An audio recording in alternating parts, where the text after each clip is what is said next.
জীবন কি করে তৈরি হবে? দুনিয়ায় পাঠিয়েছি, জীবনটাকে বানিয়ে নিয়ে চলে আসো। কিভাবে জীবন তৈরি করেছে বলো? তোমাদের কি দিল চায় না আমি আল্লাহ দুনিয়াতে তোমাদের রহমতওয়ালা, বরকতওয়ালা, ইজ্জতওয়ালা, হেফাজতওয়ালা জীবন দিই? এই দুনিয়ার 20-50 বড় জোর 80 নয় 100 বছর ধরে নিলাম, এই কটা দিন একটু আল্লাহর অবিডিয়েন্ট অনুগত হয়ে, নবীর সত্যিকারের ফলোয়ার্স আর অনুসারী হয়ে কটা দিন চালাতে পারবে না?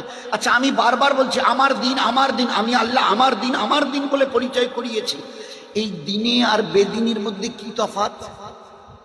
তো বলে এই কটা দিন দিনের মধ্যে কি আছে? বলে দুটো কথা, আমি আল্লাহ যা করতে বলেছি করো, আর যা ছাড়তে বলেছি ছাড়ো।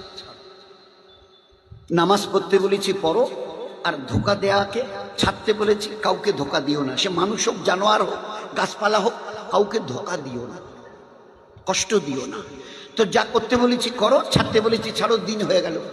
এইভাবে যদি জীবনটা কটা দিন দিনের উপরে চালাতে পারো, দুনিয়াতে কি দেব শুনতে চাও? হ্যাঁ আল্লাহ বলুন, একটু দয়া করে বলুন। বলে দুনিয়াতে আমি এমন রাজত্বের মালিক করে দেব, গর্তের ছোট্ট পিঁপড়া থেকে আসমানের জিব্রাইল, যার 600 ডানার একটা ডানা যদি দুনিয়ার দিকে বাড়িয়ে দেয়, গোটা দুনিয়া অন্ধকার হয়ে যাবে। তো চিউটি থেকে জিব্রাইল সমস্ত মখলুককে, আমার ইজ্জতের কসমকে বলছি, তোমাদের গোলাম বানিয়ে দেবে। নেবে এই জীবন? এইরকম রাজাধীরাজ জীবন পাবে, এইরকম সাকসেসফুল লাইফ লিড করেনেওয়ালা বনবে। জীবন তোমার এই পরিমাণ ধন্য হবে যে গোটা কায়নাতের হর মখলুক আমার গোলামি করছে। এরা বোকা ছিল, বুঝতে এদের অসুবিধা হয়েছিল। বলুন, এই যুগের যদি কথাটা শোনানো যায়, লোক কি বলবে?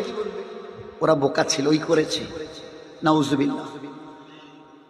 মিশরে গভর্নর পাঠিয়েছেন ওমর রাদিয়াল্লাহু তাআলা, ওখানে খবর পেলেন এই যে নীল দরিয়া পানি বসে যায়। তো যখন পানি বসে যায়, তাদের ওই এলাকার একটা সুন্দরী অবিবাহিতা মেয়ে, সুন্দরী হতে হবে, খুব স্রোতওয়ালি, তাকে ভালো করে নাইয়ে ঠাইয়ে গোসল টোসল দিয়ে, তাকে ভালো করে সোনা দানা দিয়ে সাজিয়ে, দামি কাপড় দিয়ে সাজিয়ে দিয়ে, ওই কুমারী মেয়েটাকে, সুন্দরী কুমারী মেয়েটাকে সাজিয়ে গুজিয়ে নীল দরিয়ার পানিতে ফেলে দেওয়া হবে। এই মেয়েটা ওখানে মরে যাবে, তারপরে পানি উছলে যাবে। গভর্নর উমর রাদিয়াল্লাহু তাআলাকে খবর দিলেন, এখানকার এই সিস্টেম, প্রতি বছর একটা করে মেয়েকে এইভাবে ভেটি দিতে হয়। উমর রাদিয়াল্লাহু বলল, ওদের বলে দাও আর যা করেছেন আর করবেন না। বলে একটা চিঠি লিখেছে, কাকে? নীল দরিয়ার পানিকে। আর পানি কবে পড়াশোনা করলো স্কুলে গিয়ে? আমাকে বোঝাবেন কেউ, কাইন্ডলি বোঝাবেন কেউ দয়া করে, যে দরিয়ার পানি চিঠি পড়তে জানে? গভর্নরের কাছে চিঠি পাঠিয়ে বলে দিয়েছে, আমার এই চিঠিটা দরিয়ার ফেলে দিও, দরিয়ার পানিতে ফেলে দিও, ও পড়ে নেবে এখন। উনি যখন এলান করেছেন, এই গভর্নর চিঠি পাওয়ার পরে তো হাজারও নয়, কত হাজার লোক এসছে আল্লাহ জেনে। 2 কিনারা নীল দরিয়া লোকে ভেসে গেছে। যেরকম মেলাতে লোক জমে, শিবরাত্রি মেলায়, রাস মেলায় ভিড় লাগে। তো এই খবর পেয়ে বলে, তাদের আমিরুল মুমিনিন উমর নাকি চিঠি পাঠিয়েছে, পানিকে দিয়েছে, পানিকে পড়বার জন্য। এই পানি, নীল দরিয়ার পানি, আমার চিঠিটা পড়ে নিস। এই তাজ্জবের কথা। আমরা প্রতি বছর একটা করে অবিবাহিত সুন্দরী মেয়েকে ভেটি দিই, আর তাদের মানে আমিরুল মুমিনিন নাকি চিঠি পাঠিয়েছে। চলো মজা দেখতে হবে। 2 কিনারা একদম লোকারণ্য। গভর্নর দরিয়ার কিনারায় দাঁড়িয়ে বলছে, এই নীল দরিয়া, আমিরুল মুমিনিন হযরত উমর চিঠি দিয়েছে, পড়ে নে। চিঠিটা যখন পানিতে ছুড়ে দিয়েছে, খোদায় পাক কি কসম, চিঠি পানিতে পড়ার সঙ্গে সঙ্গে পানির মধ্যে জোয়ার এসে গেছে, আর ওই বাড়তে বাড়তে দুকুল পর্যন্ত ছেয়ে গেছে পানি। ওই দিন থেকে নিয়ে আজ টিল 1400 ইয়ার্স, এই দীর্ঘ অতীতের 1400 বছর ধরে পানির লেয়ার কোনোদিন কমেনি। আল্লাহ দেখিয়ে দিয়েছিল কটা দিন আমার দিনের উপরে চলবি। আমি একটা কল্পনার অতীত তোমাদের জীবন দেব। আমিরুল মুমিনিন, আমি গরিব মানুষ, তেল নিয়ে যাচ্ছিলাম, হাত থেকে বোতলটা পড়ে গেছে, তেলটা জমিনে চুষে নিয়েছে। এবারে উমর রাদিয়াল্লাহু তাআলা বললেন, ও ভাই খাজানসি, যিনি ওই গুডাউনের মালিক, বাইতুল মালিক, এই বুড়িমা কতটা তেল চাই দিয়ে দাও। তো বুড়িমা বলছে, আমিরুল মুমিনিন কোথাকার তেল দিতে বললেন?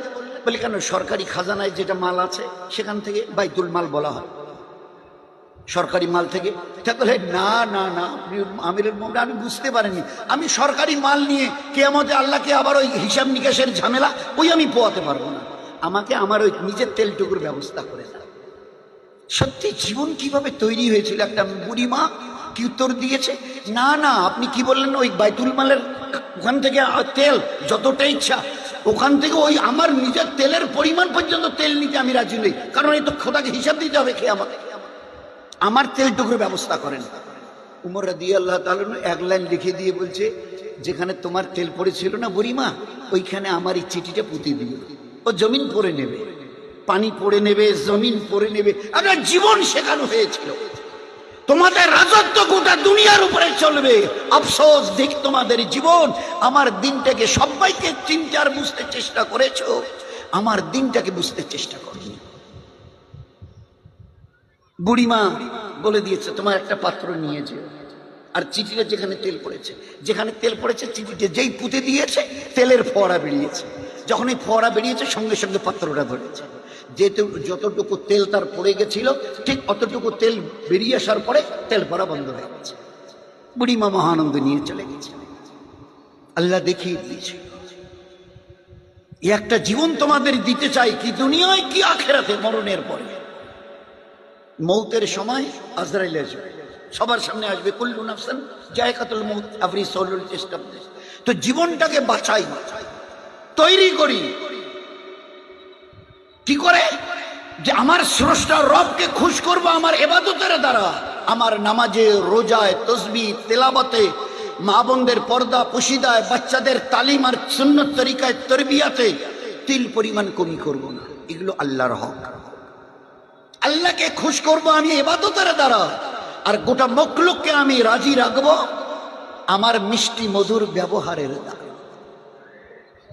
তোমার ব্যবহারকে এতটা বানাও গোটা দুনিয়া হয়রান হয়ে যাবে, এরা কে, ধোকা দিও না। মান গাসসা ফালাইসা মিন্নি, যত বড় নামাজি হও, রোজাদার হও, হজ করেনেওয়ালা হাজি হও, অন্যকে, আরে অন্য তো দূরের কথা, জানোয়ারকেও যদি ধোকা দাও তুমি আমার উম্মত নাও।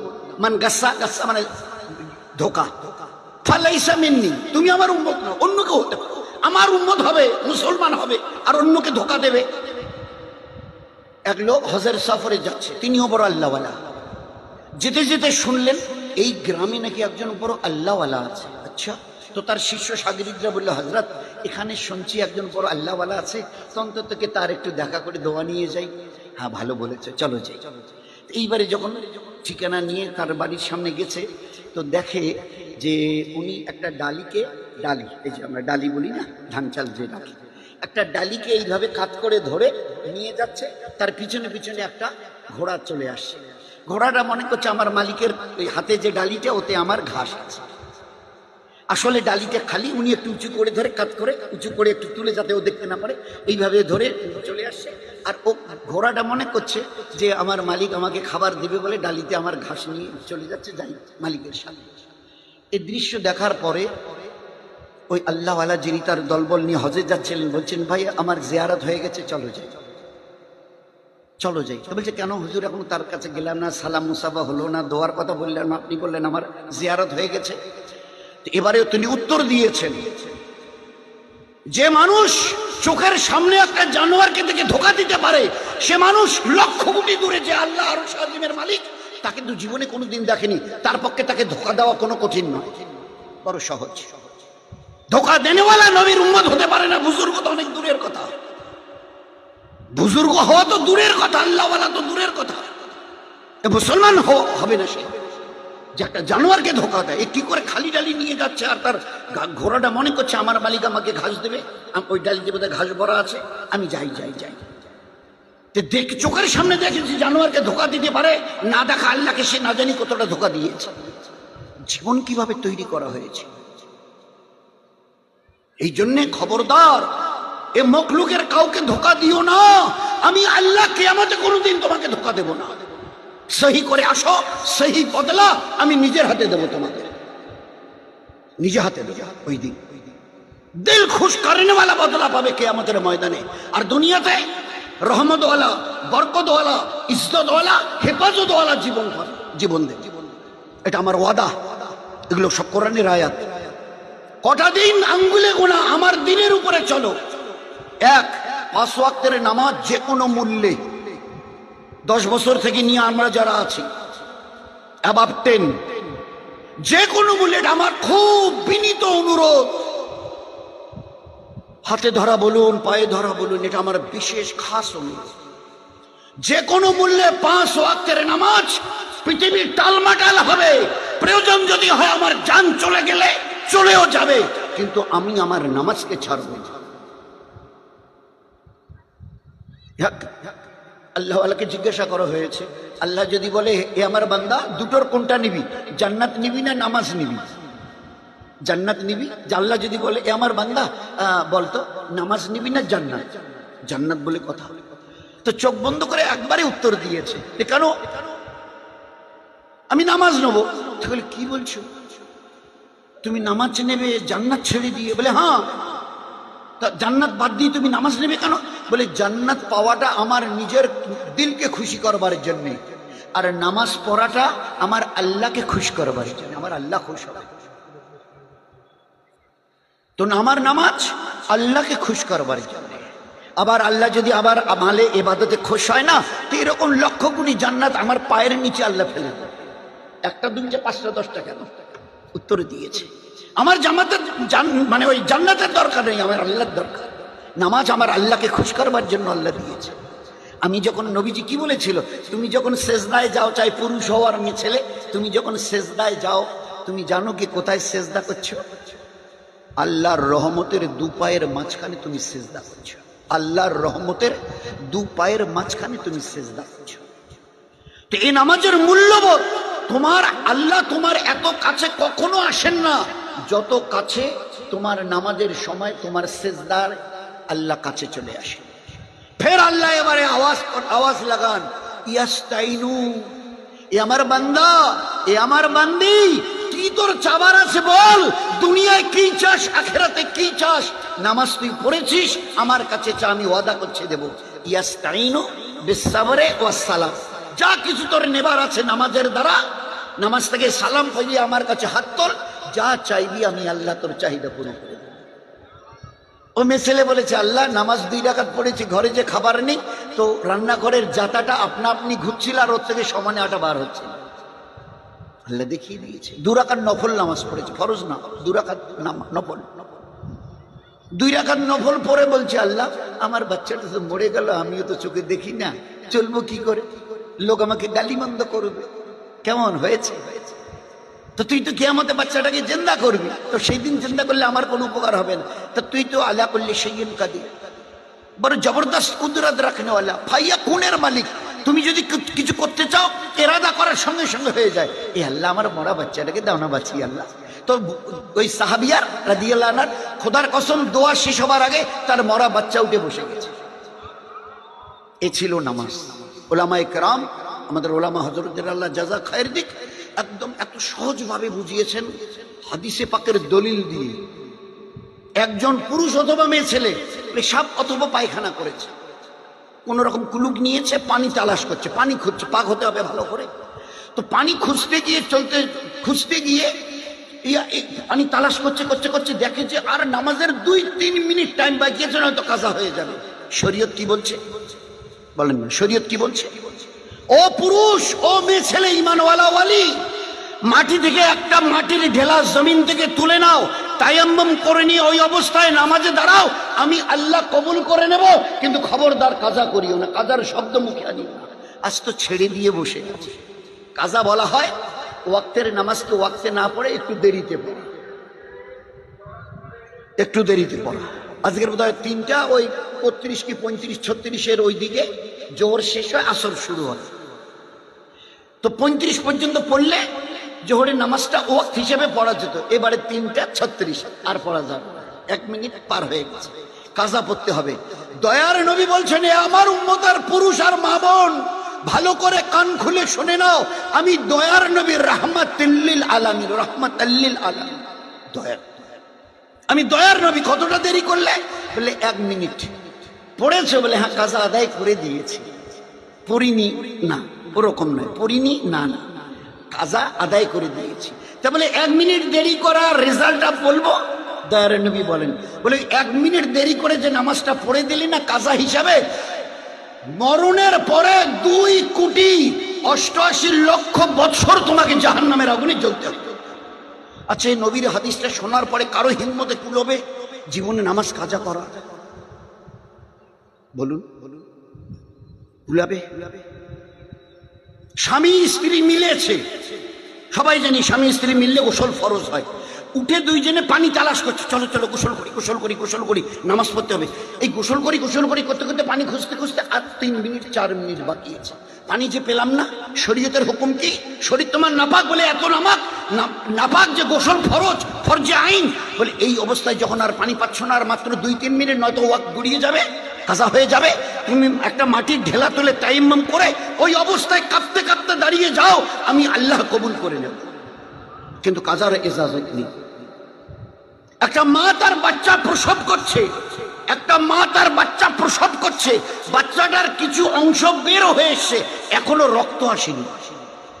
শরীয়তের হুকুম, তোমরা যারা তার পাশে আছো তারা ওই ছেলেটাকে বলো যে বাচ্চা প্রসব করছে আর বাচ্চার কিছু অংশ বের হয়ে এসছে, ওই অবস্থায় চোখের ইশারায় সে যেন, ও তো দাঁড়াতে আর পারবে না, বাচ্চা কিছুটা বেরিয়ে এসছে, ও রুকু ও সেজদা করতেও পারবে না, ওকে বলো ওই অবস্থায় চোখের ইশারায় যেন নামাজ আদায় করে, কাজা যেন না করে, আমি আল্লাহ কবুল করে নেব। ওই শোয়া অবস্থায় এখনো খুন আসেনি, এই অবস্থায় তার জন্য নামাজ পড়া ফরজ। এসব ভাবা যায়? দুনিয়ার থেকে চলে যাচ্ছেন দয়ার নবী সাল্লাল্লাহু আলাইহি ওয়াসাল্লাম, আজরাইল রূহ মোবারকের উপরে হাত দিয়েছে। মা আয়েশা বলছেন, ওই সময় দেখলাম আল্লাহর নবীর ঠোঁট নড়ছে, তো আমি কানটাকে নবীজির মুখের কাছে নিয়ে গেলাম, নিশ্চয়ই কিছু বিড়বিড় করছে যখন তো বোধহয় বলছে, আমি আমার কানটাকে নবীজির মুখের কাছে নিয়ে গেলাম, তো দুটো কথা বলেছে, তার মধ্যে একটা হলো এই, সালাত সালাত সালাত। এ আমার উম্মত, আমি দুনিয়ার থেকে চলে যাচ্ছি, তোমাদের জন্য রেখে যাচ্ছি, নামাজ ছাড়িও না, নামাজ ছাড়িও না, নামাজ ছাড়িও না, ইয়া রফিকুল আলা বলে দুনিয়া থেকে যাবে। জীবনের শেষ মুহূর্তে এ আমার উম্মত, আমি চলে যাচ্ছি, তোমাদের জন্য রেখে যাচ্ছি, এ নামাজকে কখনো ছাড়িও না। সেই নামাজের অবস্থা কি বলেন? এই জন্য সবাই আমরা নিয়ত করি, আমাদের পুরো বাড়ির, পুরো টাড়ির, পুরো সমাজ আর জামাতের 10 বছরের উপরে পুরুষ এবং মা বোন যারা আছে 10-এর উপরে, আমরা যেন 1 ওয়াক্তের নামাজ দোস্ত কাজা না করি, চেষ্টা